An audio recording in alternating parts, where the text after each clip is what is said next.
अब ये है कि मुझे पता चला कि जी वो उसके ऊपर पाबंदियां लग रही हैं। किसके ऊपर? उसकी वजह ये बयान की जा रही है, नहीं मैंने अखबार में पढ़ी तो मैं उसमें दिलचस्पी नहीं ली। मैंने कहा यार ठीक है, जिन्होंने टाइम भी कम है मेरे पास क्या जिन्होंने डॉलर भी लेने हैं ये वो। लेकिन अब मुझे समझ में आई है कि अक्टूबर में जो है पाकिस्तान के बजट का खसारा जो है इस तिमाही में वो 255% बढ़ गया है, 733 मिलियन इन जुलाई टू अक्टूबर जो तिमाही है। अब मुझे समझ में आई कि ये क्यों है, तो इसके लिए हमने कराची से लिया अपने जुनेद खान साहब, हाँ हमारे साथ, वो हमें एक्सप्लेन करें जुनेद भाई क्या क्या पाबंदियां लगाई गई हैं अगर मैं ओपन मार्केट से करेंसी लेना। जी जुनेद भाई, मैं इसका जवाब दे जो नुसरत साहब ने पूछा आपसे। जी बिल्कुल नुसरत साहब, अदनान साहब, बहुत शुक्रिया आपका।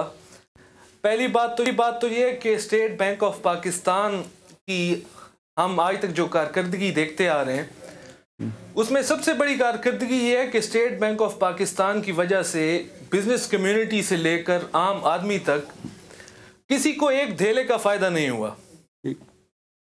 बात ये है, आप मॉनेटरी पॉलिसी में स्टेट बैंक का स्टैंस देख लें, चाहे इकोनॉमिक इंडिकेटर्स के हवाले से आप उनका स्टैंस देख लें, चाहे आप मौजूदा ये जो डॉलर की ख़रीदारी पर पाबंदियों को ज़्यादा इन्होंने बढ़ा दिया है।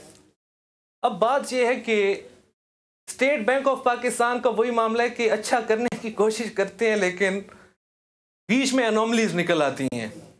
इन्होंने कहा है कि अकाउंट टू अकाउंट ट्रांसफ़र होगा डॉलर, और आप डिपॉजिट के लिए अगर ख़रीद रहे हैं, कैशलेस इकोनॉमी को हम प्रमोट कर रहे हैं।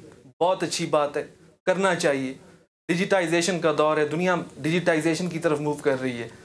लेकिन again the question of the matter is कि एक्सचेंज कंपनीज की जानिब से जो शिकवे किए जा रहे हैं, according to them State Bank commercial banks की जो एक्सचेंज कंपनीज हैं उनको प्रमोट करने की कोशिश कर रहे हैं, और इससे जो मसाबकत है मनी मार्केट में, करेंसी मार्केट में, वो काफ़ी डिस्टर्ब होने वाली है। सेकेंडली, जो एक्सचेंज कंपनी होगी वो चेक देगी, वो आप बैंक में जमा करवाएंगे, उसके थ्रू ही वो ट्रांसफ़र डॉलर्स होंगे। और इसमें एक और जो एनॉमली है वो ये है कि सबसे ज़्यादा इससे मुतासिर होंगे जो ओवरसीज स्टूडेंट्स हैं, दूसरा वो लोग जो इलाज करवाने जाते हैं, और तीसरा हज उम्रे के लिए जो लोग जाते हैं वो $500 से ज़ायद की अगर बाइंग करते हैं कैश, तो उनको अपने सारे कागजात जमा करवाने पड़ेंगे, बताना पड़ेगा कि वजूहात क्या हैं, हम क्यों ये ख़रीद रहे हैं। और सेकेंडली इसमें जो मसला ये है, अकॉर्डिंग टू जो करेंसी एक्सपर्ट्स हैं वो कह रहे हैं कि सफ़र के लिए आप साल में 6 मरतबा $5000 तक करेंसी ले सकते हैं।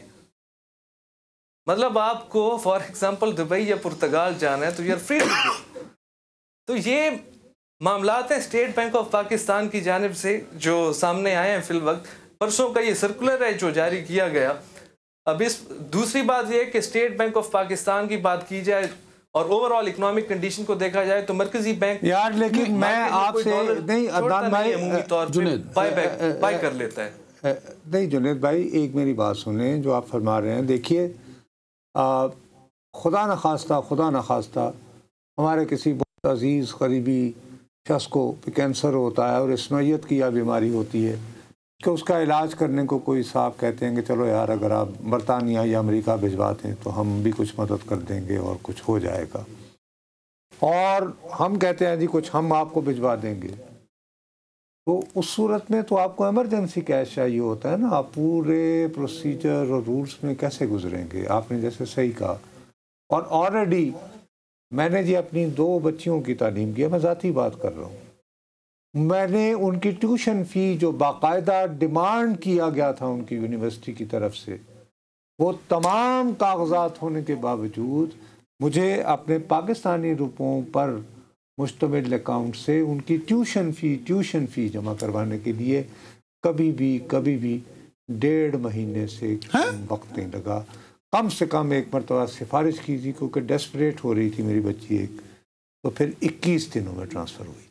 अच्छा, अभी भी ऐसा ही होगा जुनेद भाई के वक्त तो ज़्यादा हो जाएगा ना, बल्कि ये तो नहीं, वो कह रहे हैं फास्ट कर दिया ना अब तो। जुनेद ने ये कहा नहीं, वो तो ये कह रहे हैं जुनेद मुझे बताइए कि कितना टाइम लगेगा। ये कह रहे हैं कि प्रॉब्लम होगी तालिब इल्मों को और उनको आपने सुना नहीं देखिए उनकी बात बात ये को? है नुसरत साहब, अदनान साहब, जो करेंसी एक्सपर्ट्स हमें बता रहे हैं वो ये है कि अब डॉलर की जो क्लियरेंस है उसमें 5 से 7 दिन का टाइम लगेगा। इमरजेंसी की आप फॉर एग्जांपल बात कर रहे हैं, हेल्थ इशू है खुदा न खास्ता, तो आपको मनी ट्रांसफर करने हैं, 5 से 7 दिन क्लियरेंस के लिए लगेंगे अगर एक्सचेंज कंपनी देती है चेक आपको तो। और डॉलर के अलावा अगर जो दीगर करेंसीज हैं उनका 25 से 30 दिन लग जाएंगे। फॉर एग्जांपल यूरो है या युआन है, कोई भी अदर करेंसी है, तो उसका ये जो दौरानिया है क्लियरेंस का वो बढ़ जाएगा, जो सबसे बड़ा कंसर्न है। सिर्फ एक बात बताइए, और इसमें सबसे नहीं जुनैद, एक मिनट ठहर जाइए, एक मिनट ठहरिए। मुझे आप ये बताइए कि पाकिस्तान में जितने अकाउंट होल्डर्स हैं उनका कितने फीसद जो है उनके पास गैर मुल्की करेंसी के अकाउंट्स भी हैं? कोई है आपके पास ऐसा फिगर? बिल्कुल जी, ये बड़ा कंसर्निंग क्वेश्चन है। सेफ साइड पे रह के मुझे कुछ करेंसी एक्सपर्ट्स बता रहे हैं कि 5 to 10% हैं, लेकिन इन रियलिटी वो कह रहे हैं कि उनको शक है कि 1% से 2% तक फॉरेन अकाउंट्स हैं लोगों के पास। ये जो कह रहे हैं ना कि फॉरेन अकाउंट होगा तो उसके बाद ही आप बाय कर सकेंगे डॉलर्स, तो हार्डली 1 to 2%, लेकिन सेफ साइड पे रहने के लिए वो 5 to 10% बता रहे हैं।